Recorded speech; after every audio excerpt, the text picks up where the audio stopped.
మధ్య చిన్న పిల్లలకు కాఫ్ సిరప్స్ వాడారు. మధ్యప్రదేశ్లో, రాజస్థాన్లో చాలామంది పిల్లలు ఈ కాఫ్ సిరప్ వల్ల చాలామంది మరణించడం జరిగింది. మరి ఊపిరితిత్తులు కానీ, కిడ్నీలు కానీ చెడిపోయి ఇమీడియట్లీ చనిపోవడం జరిగింది ఆ కాఫ్ సిరప్స్ వల్ల. అవి అన్ని రాష్ట్రాలు కూడా వాటి మీద మరి రద్దు చేయడం జరిగింది. దీనికి సంబంధించి RRDMHO చెప్తున్నారు, తల్లిదండ్రులు కంగారు పడద్దు. RRDMHO ఆమె పేరు లలితాదేవి గారు సూచిస్తున్నారు.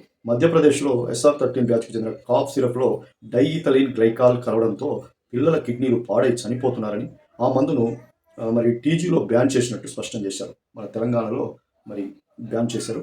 దగ్గు జలుబు లక్షణాలు ఉంటే ఇన్హేలేషన్ పట్టాలన్నారు. తగ్గకపోతే బరువుకు తగ్గ మోతాదులో డాక్టర్ సూచించిన మరి మందు మాత్రమే ఇవ్వాలి. కానీ ఈ కాఫ్ సిరప్స్ డైరెక్ట్గా ఈ సిరప్లు కొనుక్కొచ్చి చేయొద్దు. ఇది రద్దు చేయడం జరిగింది.